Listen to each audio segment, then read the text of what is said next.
Duterte diehard supporter na si Panelo mga sangkay mayroon pong pasabog. Totoo kaya ito?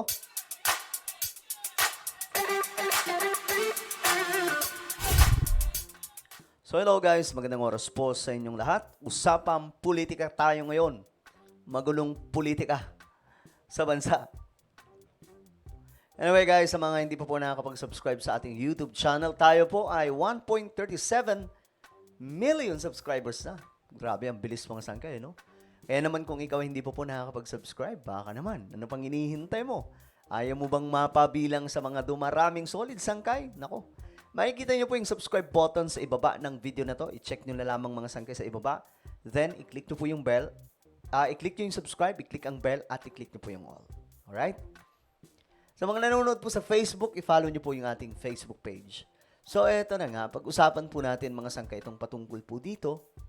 Sa pasabog po ni Panelo tungkol po sa impeachment ni Vice President Sara Duterte na napatanong nga po ako kung totoo ba ito. Ayun, sabi po niya dito, impeachment moves, political agenda para maalis si Vice President Sara Duterte sa 2028 presidential elections. Well, tingnan natin. Pero alam nyo guys, ito lang, clue. Ang nakikinabang mga sangkay sa gulong ito, hindi po yung si Martin Romualdez. Ang nakikinabang po ay si Raffy Tulfo. Tingnan nyo ngayon ang nangyayari mga sangkay. Si Tulfo po halos kapantay na po ni Sara Duterte.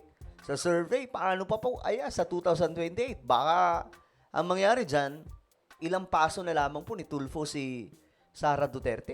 Yan po ang mahirap mga sangkay. Ako, to be honest, ayoko din po talaga kay Tulfo. Pero what if siya po ang maging presidente? Dahil nga po sa kaguluhan ito, ulitin ko, hindi po nakikinabang dito si Martin Romualdez. 1% lamang po siya dito sa survey, di ba? Okay, tingnan po natin itong pasabog ni Panelo. The political agenda is to eliminate BP Sara. Okay, their political agenda daw, mga sangkay, is to eliminate. Ibig sabihin, tanggalin daw po talaga si Vice President Sara Duterte. For the 2028 presidential election. Okay, para daw po matanggal, maalis si VP Sara sa 2028 presidential elections. What do you think, guys? Kayo ba ay naniniwala mga sangkay sa pasabog ni Panelo? Na ito yung agenda talaga nila ngayon is mailaglag si VP Sara. Ano sa tingin nyo? Ayaw nila daw, mga sangkay, na makarating si VP Sara sa 2028 presidential elections. Pero alam niyo mga sangkay, ako naniniwala, pagdating sa 2028, bagong istorya na to eh. Hindi na po ito para kay VP Sara lang. May mga maglalabasan pa po dyan mga sangkay na mga malalakas. At hindi po natin alam, mamaya, maging landslide po ito na boto para po kay Raffy Tulfo. Wag naman po sana, Diyos mio marimar. O, tuloy po tayo. At all costs. Naniniwala ang dating Presidential Legal Counsel na si Attorney Salvador Panelo na ang mga impeachment complaint laban sa pangalawang Pangulo ay naglalayong mapigilan itong tumakbo sa 2028 elections. Ewan ko lang ha. Kayo ba naniniwala dyan mga sangkay? Kasi, bakit nila pipigilan? Para kay Raffy Tulfo? Kasi alam niyo ang mangyayari dyan? Ito lang. Kapag natanggal si Vice President Sara Duterte sa 2028 elections, saan pupunta ang mga DDS? Manigurado hindi po kay Martin Romualdez. Lalo pong mababaon si Romualdez dito, hindi po siya makikinabang dito. Kasi magagalit sa kanya yung mga DDS eh. Sino makikinabang? Possible ba si Raffy Tulfo? Diba? Hindi po kayo napapaisip mga sangkay? Kaya nga sabi ko sa inyo, pagdating po sa usaping politika, pag-anahin po natin yung utak natin. Pag-aralan, i-analyze po natin mga sangkay itong mga nangyayari. Diba? Tama ba? Kaya sa tingin ni Attorney Panelo, magtutuloy-tuloy ang pagsusulong ng impeachment dahil ito naman aniya ang nasa political agenda ng mga grupong nakakapamayani sa ngayon. Hindi na rin umano siya nagulat nang mayroong maghain ng impeachment complaints laban kay Vice President Sara Duterte. Ako sinasabi ko na ever since, tuloy ang impeachment. Pero alam niyo mga sangkay hindi talaga hindi questionable sa akin itong impeachment complaint eh. Sorry Kasi nga po, itong mga nagpapa-impeach, mga anti-Marcos po yan. Mga diehard ano yan, mga talagang radical, o ano ba tawag dyan mga sangkay. Sila po ay talagang punong-puno ng galit laban po sa mga Marcos. Kaya nga po yung propaganda nila, mga sangkay, martial law, paulit-ulit po yan for how many decades? Well, Natuloy yan. Walang kaduda-duda yan. Okay? Hindi mo mababago na yan. tuloy na tuloy daw yan. Walang kaduda-duda yan. Hindi mo mababago yan. Tinutukoy niya dito mga sangkay, yung impeachment. Diretso na yan. Unless na magkaroon ng kidlat ng kaliwanagan. Bawat isa. Pero I doubt it. It's there. Political agenda nga. Ngunit para sa bagong alyansang makabayan, hindi politikal ang kanilang agenda sa pagsusulong nila ng impeachment laban kay VP Duterte. Ang habol umano nila ay mapanagot ang sa tingin nilang may kasalanan, lalo na nga kung may kinalaman na sa kaban ng bayan. I think Ay, naku po. Bumungad pa yung baba, anak ng toko. Ayan. Alam nyo na to, mga sangkay. Hari po ng rally yan eh. 'Di ba? Alam nyo, kaya ang hirap sumaid sa kanila eh. Alam nyo mga sangkay, gusto kong malaman itong tungkol sa confidential funds ni VP Sara. Pero ang hirap po talaga sumaid sa mga to.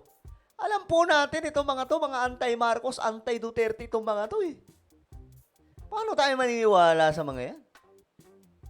Ang agenda namin dito is for accountability. The removal of the Vice President is only the outcome of the impeachment proceedings, and I think it's well within our rights as citizens to seek accountability when public funds are involved. Kung pera ng taong bayan, Sige. yung nawawala o hindi ma-account o hindi Bakit kayo?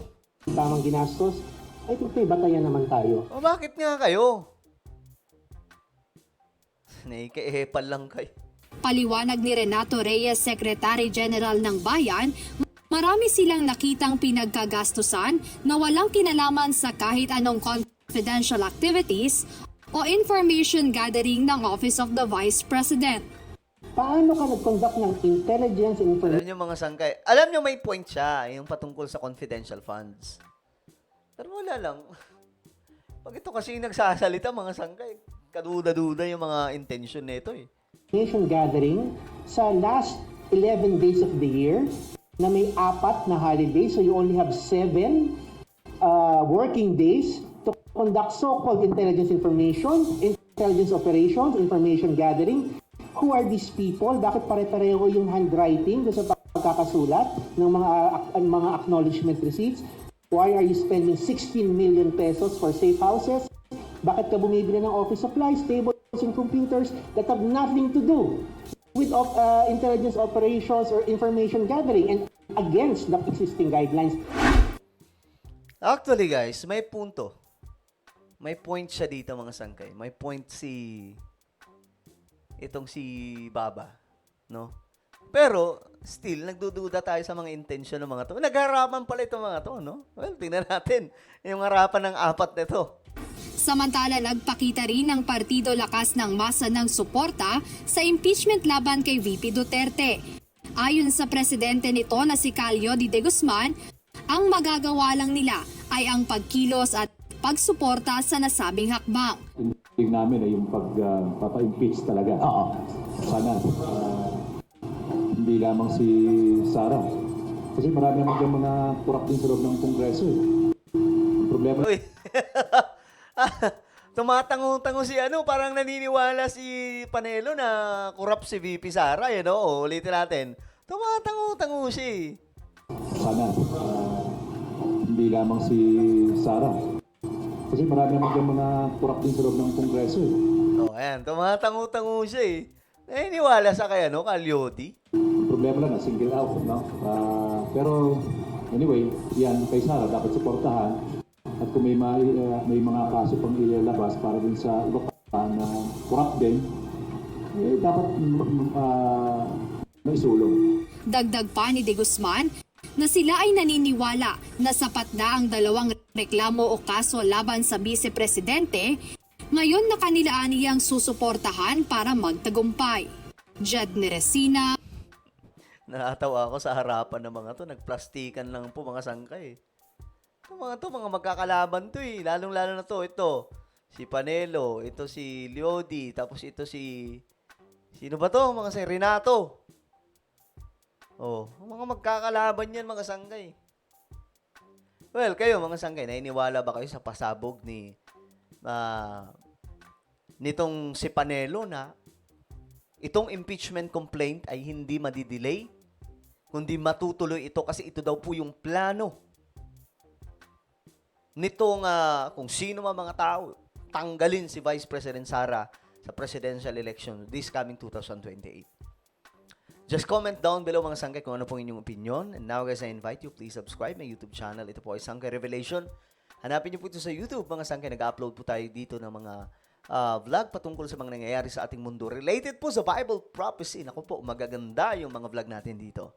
Alright, so click niyo po yung subscribe, i-click ang bell at i-click niyo po yung all. Ako na po ay magpapaalam. Mag-iingat pong lahat. God bless everyone.